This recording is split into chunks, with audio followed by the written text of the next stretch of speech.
कुछ महीने पहले तक तो सोने के दाम में ऐसी आग लगी हुई थी कि इसमें इन्वेस्ट करने वाले लोगों की बल्ले बल्ले थी। इसके बाद जब युद्ध शुरू हुआ तो गोल्ड सिल्वर में इन्वेस्ट करने वालों को लगा कि अब तो नए रिकॉर्ड बनेंगे। कई लोगों ने युद्ध शुरू होने के बाद सोना और चांदी में जबरदस्त इन्वेस्ट किया, लेकिन मार्केट ने तो बिल्कुल उल्टा रिएक्ट किया। इस महीने सोने के दाम करीब 13% गिर चुके हैं, जो कि 17 साल की सबसे बड़ी गिरावट है। अक्टूबर 2008 के बाद से ऐसी गिरावट नहीं देखी गई। सोना इतना ज्यादा ग्लोबल रिसेशन के वक्त गिरा था। अपने ऑल टाइम हाई से सोना अब तक 25% नीचे आ चुका है। पिछले हफ्ते सोना इतना गिरा कि उसने 43 साल का रिकॉर्ड तोड़ दिया। 1983 के बाद सोना इतना ज्यादा एक हफ्ते में पहली बार गिरा। सोने की तरह चांदी के दाम भी लगातार गिर रहे हैं। एक वक्त तो यह आ गया था कि चांदी के बढ़ते दाम ने मार्केट एक्सपर्ट्स को हैरान कर रखा था, लेकिन अब वही चांदी सबको डरा रही है। पिछले साल चांदी ने करीब 150% का प्रॉफिट दिया था। मुनाफे में करीब 40 साल का रिकॉर्ड टूट गया था। इस साल की शुरुआत में चांदी ने रिकॉर्ड बना दिया था और चांदी के दाम 4,20,000 रुपए प्रति किलो से ज्यादा चले गए थे। लेकिन फिर जिस रफ्तार से चांदी के दाम गिरे, उसने सबको डरा दिया। केवल इस महीने में चांदी 58,944 रुपए प्रति किलो गिर चुकी है, यानी रोज 2,000 रुपए गिर जाती है। 29 जनवरी को चांदी 4,20,000 रुपए पर थी। अब चांदी अपने ऑल टाइम हाई से करीब 45% नीचे आ चुकी है। चांदी के गिरने की वजह भी युद्ध और मजबूत हो रहा डॉलर बताया जा रहा है। सोने और चांदी के दाम ईरान, इजराइल, अमेरिका युद्ध पर टिके हुए हैं। मार्केट के एक्सपर्ट्स भी यही मानकर चल रहे हैं कि अभी सोने चांदी के दाम और गिर सकते हैं। अगर युद्ध तेजी के साथ और बढ़ता है तो सोने चांदी के दामों में गिरावट देखने को मिलेगी। अगर युद्ध रुक जाता है तो सोने चांदी के दाम यही बने रहेंगे। जबकि युद्ध समाप्त होता है तब दाम बढ़ने के आसार हैं, जो कि आगे जाकर मजबूत और स्टेबल होंगे। अगर फिर कोई युद्ध ना शुरू हुआ तब। गोल्ड और सिल्वर के साथ साथ दुनिया भर की करेंसी को लेकर भी कोहराम मचा है। डॉलर लगातार मजबूत हो रहा है और ऐसे में दूसरे देशों के सामने अपनी करेंसी को बचाने की चुनौती बन रही है। ऐसे में अब कई देश अपना रिजर्व सोना बेच रहे हैं। तुर्की के सेंट्रल बैंक ने पिछले 2 हफ्ते में 58 टन सोना बेचा है। इस बिक्री से उसे 8 अरब डॉलर से ज्यादा पैसा मिल रहा है। इसके साथ ही तुर्की को गोल्ड रिजर्व 513 टन रह गया, जो 7 साल में सबसे कम है। रूस भी 25 साल में पहली बार अपना सोना बेच रहा है। रूस ने 2 महीने में चीन को 14 टन से ज्यादा सोना बेचा है। यूक्रेन युद्ध पर भारी सैन्य खर्च के कारण रूस की इकोनॉमी पर प्रेशर है। ऐसे में वो अपने केंद्रीय बैंक के भंडार से सोना निकालकर चीन को बेच रहा है। पोलैंड ने भी रक्षा खर्च के लिए अपने सोने के भंडार बेचने की घोषणा की। पोलैंड अपना सोना बेचकर 13 अरब डॉलर जुटाएगा। गोल्ड, सिल्वर और करेंसी के साथ साथ शेयर मार्केट की भी लंका लगी हुई। कहा तो यह भी जा रहा था कि भारत शेयर मार्केट 1 लाख पार कर जाएगा, लेकिन एक के बाद एक युद्ध ऐसे हुए और ऐसा बुरा हाल हुआ कि शेयर मार्केट बिल्कुल लहूलुहान हो रखा है। पिछले 6 साल में 2026 का मार्च शेयर मार्केट के लिए सबसे खराब महीना रहा। मार्च 2026 में शेयर मार्केट सबसे ज्यादा गिरा। युद्ध की शुरुआत से यानी 28 फरवरी से आज तक भारतीय मार्केट 19 दिन खुला और 19 दिन में भारतीय मार्केट से 51 लाख करोड़ रुपए स्वाहा हो गए। यानी रोजाना भारतीय मार्केट से करीब 2,68,000 करोड़ रुपए स्वाहा हुए। आप देखिए कि ट्रंप का रोजाना युद्ध का खर्च 10,000 करोड़ के करीब, यानी भारतीय मार्केट ट्रंप के रोजाना युद्ध के खर्चे का 26 गुना ज्यादा नुकसान सह रहा है। तो यह तो हाल हो रखा है, और यह युद्ध अगर नहीं रुका तो भाई ये संकट तो अभी समझिए कि ट्रेलर भर है। लेकिन उधर एक ट्रेलर पाकिस्तान भी देख रहा है। पाठशाला में अगला चैप्टर, पाकिस्तान के आतंकियों पर नया कहर। मसूद अजहर का भाई साफ हो गया है। क्या पाकिस्तान में असली धुरंधर, असली हमजा अली मजारी ने खेल कर दिया है क्या? पेट्रोल डीजल की बूंद बूंद को ऐसा तरसा पाकिस्तान कि मुनीर एंड कंपनी ने ऐसा कानून बनाया कि पब्लिक क्यों कांप उठी। अब इसका चैप्टर देखिए। धुरंधर फिल्म में दिखाया गया है कि कैसे अज्ञात हमलावर पाकिस्तान के आतंकियों को ठिकाने लगा रहे हैं। भारत के खिलाफ साजिश करने वाले आतंकियों को एक एक करके मारा जा रहा है। अब तो यह पाकिस्तान में चर्चा हो रही है कि पाकिस्तान में कितने हमजा अली मजारी हैं जो पाकिस्तान में घुसकर भारत के दुश्मनों को ठोके जा रहे हैं। और यह सवाल इसलिए उठ रहा है, चर्चा में आ रहा है, क्योंकि पाकिस्तान में आतंकी मसूद अजहर के भाई की मौत हो गई। मसूद अजहर का भाई रहस्यमयी परिस्थितियों में मारा गया है। मसूद का भाई कैसे मरा, इसकी वजह साफ साफ किसी को पता नहीं चल रही। क्या किसी अज्ञात हमलावर का हाथ था इसके पीछे? इसकी बड़ी चर्चा हो रही। पाकिस्तान में तो हर दूसरे इंसान को शक की निगाह से देखा जा रहा है कि कहीं यही तो अज्ञात हमलावर नहीं है, कहीं यही तो हमजा नहीं है। मसूद अजहर के भाई की मौत के अलावा एक और कांड पाकिस्तान में हुआ।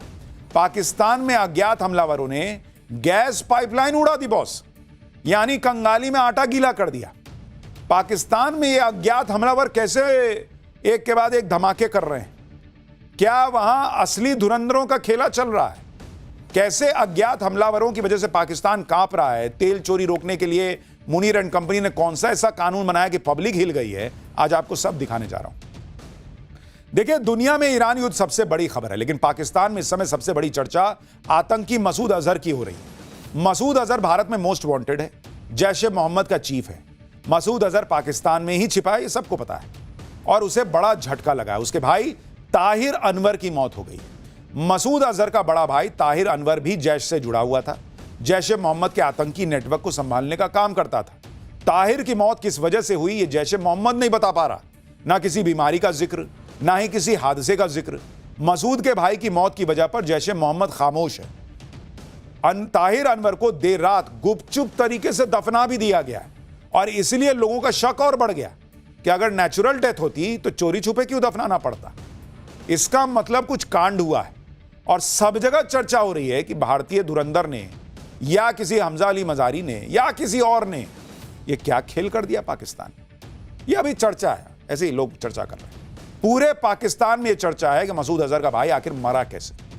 क्या किसी अज्ञात हमलावर ने मसूद अजहर के भाई को मारा है? क्या किसी हादसे में वो मर गया है, या फिर कोई बीमारी थी? जैश ए मोहम्मद और पाकिस्तान की आईएसआई कुछ बोल नहीं रही। वहीं पाकिस्तान में लोग हैरान हैं कि मसूद अजहर और हाफिज जैसे आतंकियों के राइट हैंड को मार कौन दे रहा है। अब चाहे मसूद अजहर का भाई मारा गया हो या फिर हाफिज सईद का राइट हैंड मारा गया, ये दोनों ही मारे गए। जो भी हो, पाकिस्तान में भारत के दुश्मनों का सफाया हो रहा है। अज्ञात हमलावर ऑपरेशन क्लीन चल रहे हैं, जिससे धुरंधर की याद आ जा रही है। आप ये भी देखिए कि मसूद अजहर की आतंकी फैमिली तो वैसे भी भारत के निशाने पर थी। मतलब फैमिली तो नहीं थी, मसूद अजहर था, लेकिन फैमिली भी निपटी है ऑपरेशन सिंदूर के दौरान। जब भारत ने एक्शन लिया था तो मसूद अजहर के परिवार के 10 सदस्य मारे गए थे, जिसमें मसूद अजहर की बड़ी बहन और बहनोई, भांजे की पत्नी, भांजी के अलावा 5 लोग शामिल थे। इनकी मौत बहावलपुर में भारत की स्ट्राइक में हुई थी। अब मसूद अजहर का बड़ा भाई भी मारा जा चुका है, यानी मसूद अजहर खून के आंसू रो रहा है। पाकिस्तान में अज्ञात हमलावरों का कितना खौफ है, उसकी एक और तस्वीर देखिए।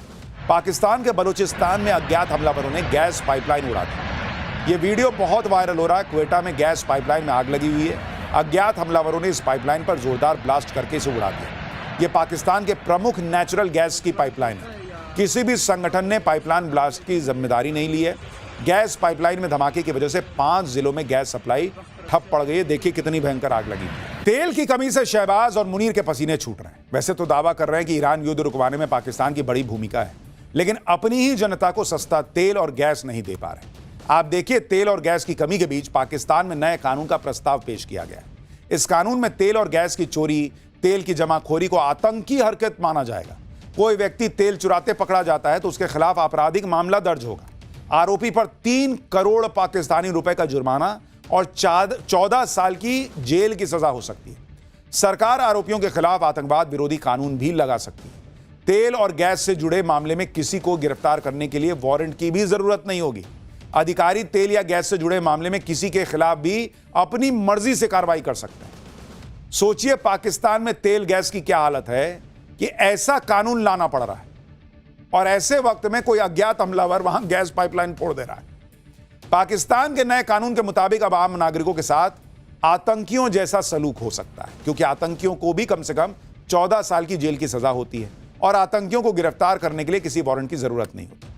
पर जो पाकिस्तान अपने यहां के आतंकियों पर कार्रवाई नहीं कर सकता, वो अब अपनी पब्लिक को आतंकी की तरह ट्रीट करेगा। सोचिए, ये तो हाल है। अब इसको सुनकर पब्लिक के कान सुन्न पड़ गए हों, सुनाई ना दे रहा हो पाकिस्तान में, ये तो हुआ हो ना हुआ हो। अब हमारा स्पेशल सेगमेंट, सोचा है कभी वो सवाल जो दिमाग की बत्ती जला। आपने कभी महसूस किया है कि जब भी आप बहुत ऊंचाई पर जाते हैं, जैसे पहाड़ों पर या फिर फ्लाइट में सफर कर रहे हैं, तो कई बार कान ना वो सुन्न हो जाता है या आवाज़ कम आने लगती है, कान में कई बार दर्द होता है। सोचिए कि ऐसा होता क्यों है।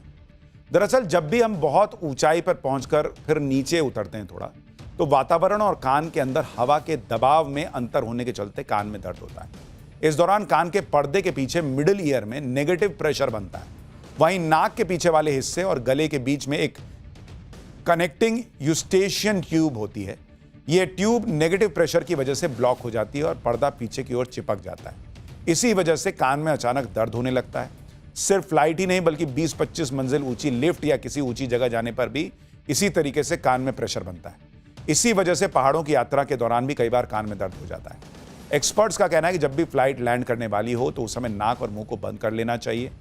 उसके बाद अंदर ही अंदर कान की तरफ धीरे धीरे हवा छोड़ने का प्रयास करना चाहिए। इससे कान के अंदर कुछ आवाज़ सी लगेगी और ऐसा लगेगा जैसे कान खुल रहा है। ऐसा करने से ट्यूब खुल जाएगी और कान में दर्द कम होगा।